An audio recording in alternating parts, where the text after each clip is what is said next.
తెలంగాణ కోసం పుట్టిన BRS party రజతోత్సవ సంబరానికి సర్వం సిద్ధమైంది.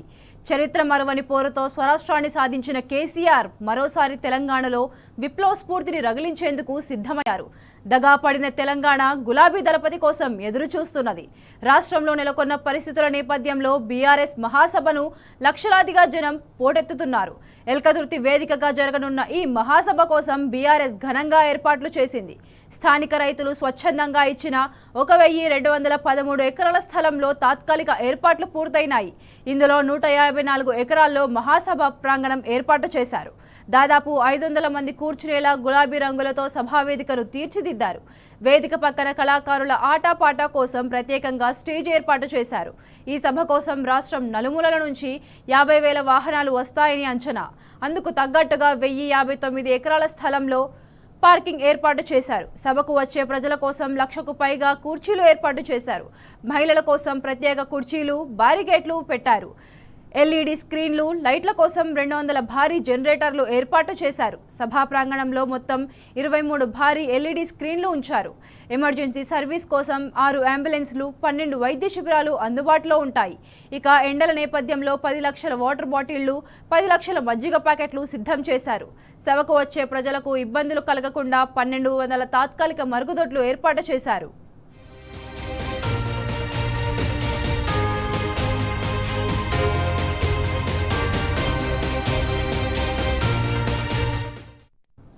ఇదే అంశంపై మరింత సమాచారం మా ప్రతినిధి రవికాంత్ ఫోన్ లైన్ లో అందిస్తారు. రవికాంత్, చెప్పండి.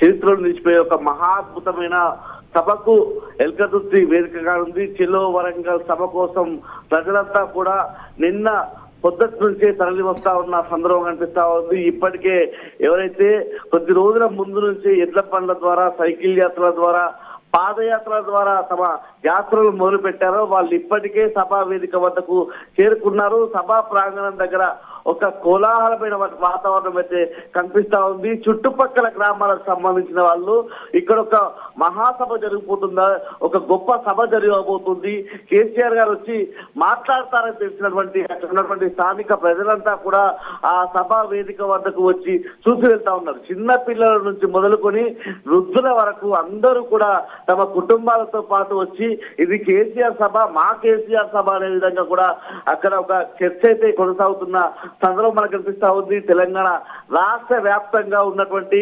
33 జిల్లాలకు సంబంధించిన ప్రజలు సమాయత్తమై ఇప్పటికే ఎల్కతుర్తి బీఆర్ఎస్ రజతోత్సవ మహాసభలో పాల్గొనడానికి తండోపతండాలుగా తరలి వస్తున్న సందర్భం అయితే కనిపిస్తా ఉంది.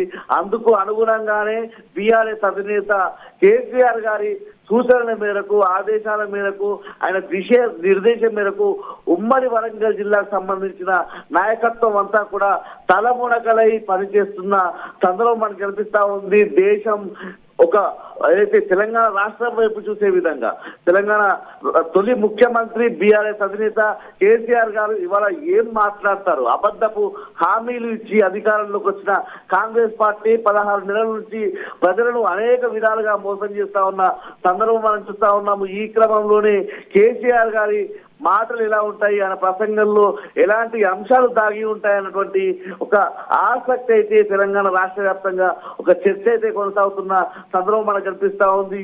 ఇప్పటికే అన్ని ఏర్పాట్లు కూడా పూర్తయ్యాయి. ప్రధానంగా కేసీఆర్ గారు ఏదైతే హెలికాప్టర్ ద్వారా రానున్న నేపథ్యంలో అక్కడ హెలిప్యాడ్ కూడా నిర్మాణమై ఉన్న సందర్భం మనకు కనిపిస్తా ఉంది. ముఖ్యంగా స్టేజ్ నిర్మాణానికి సంబంధించి ప్రత్యేకంగా మాట్లాడుకోవాల్సి వస్తే 400 నుంచి 500 మంది అతిథులు ఆ స్టేజ్ పైన కూర్చునే విధంగా ఒక భారీ, అంటే ఒక బాహుబలి లాంటి వేదిక కూడా ఏర్పాటు చేశారు. స్టేజీ ఎదురుగా మనం చూసినట్టయితే, స్టేజీ పక్కన మనం చూసినట్టయితే ఒకటి ఏదైతే కళాకారుల కోసం ప్రత్యేకంగా ఏర్పాట్లు చేసిన సందర్భం మనకు కనిపిస్తా ఉంది. మరొక్కసారి తెలంగాణ ప్రజలను చైతన్యం చేయాల్సినటువంటి సందర్భం కనిపిస్తా ఉంది. ఆ చైతన్యం బీఆర్ఎస్ రజతోత్సవ మహాసభ దాన్ని ఫుల్ఫిల్ చేసే అవకాశం కూడా మనకు ప్రధానంగా కనిపిస్తా ఉంది. 2001లో గులాబీ జెండా పట్టుకున్నప్పటి నుంచి ఇవాళ వరకు జరిగిన అనేక పరిణామాలు, అనేక సందర్భాలు, అనేక జ్ఞాపకాలు ఇవాళ నెమరు వేసుకునే అవకాశం ఖచ్చితంగా కనిపిస్తా ఉంది. ఆ వేదిక ద్వారా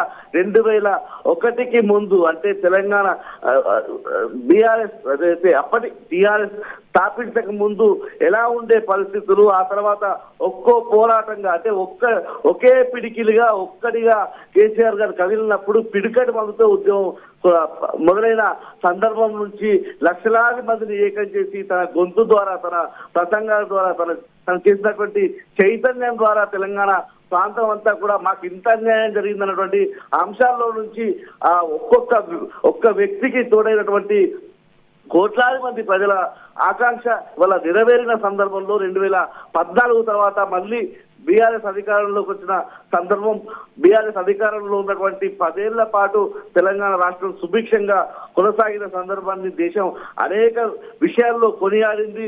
దేశంలోని ప్రముఖ సంస్థలు అనేక విషయాల్లో తెలంగాణ రాష్ట్రానికి సంబంధించినటువంటి సంక్షేమ పథకాలనే కావచ్చు, ఇతర అంశాలకు సంబంధించి కొనియాడిన సందర్భాలను మనం చూసాము. మళ్ళీ 16 నెలల నుంచి ప్రజలంతా కూడా ఇబ్బందులు పడుతున్న సందర్భం కూడా మనకు కనిపిస్తా ఉంది.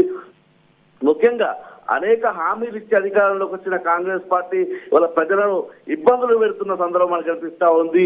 ఈ సభ ద్వారా ప్రజలంతా కూడా ఒక ప్రజా వ్యతిరేకత ఈ సభ ద్వారా ప్రజల నుంచి ఏ విధంగా ఉందో కనిపించే అవకాశం మాత్రం మనకు స్పష్టంగా కనిపిస్తా ఉంది. అందుకు అనుగుణంగానే ఏర్పాట్లు అయితే కొనసాగుతున్నాయి. సభ వేదిక ముందు ప్రతి ఒక్కరికి కేసీఆర్ గారు కనిపించే విధంగా ప్రత్యేకంగా ఎల్ఈడి లైట్స్, ఎల్ఈడి స్క్రీన్స్ కూడా ఏర్పాటు చేశారు. సాయంత్రం పూట సభ కాబట్టి ఎల్ఈడి లైట్స్, అదేవిధంగా ప్రత్యేకంగా సౌండ్ సిస్టమ్ కూడా ఏర్పాటు చేశారు. ఏదైతే అక్కడికి వచ్చేటువంటి ప్రజల కోసం బయో టాయిలెట్ ఏర్పాటు చేశారు. ఎవరికి అస్వస్థతకు గురైన ఎండవేడిమికి ఇబ్బందులు కలిగిన ప్రత్యేకంగా ఫస్ట్ ఎయిడ్ సెంటర్స్ కూడా ఏర్పాటు చేశారు. ఎక్కడికక్కడ సీసీ టీవీలు, సీసీ కెమెరాలు ఏర్పాటు చేసి ఒక కమాండ్ కంట్రోల్ సెంటర్ ద్వారా పర్యవేక్షించే అవకాశం కూడా మనకు కనిపిస్తా ఉంది. పోలీసులు కూడా 1000 మందికి పైగా పోలీసులు కూడా తమ పోలీస్ శాఖ తరఫున వాళ్ళు విధులు నిర్వహించనున్నారు. దాంతోపాటు బీఆర్ఎస్ ఇప్పటికే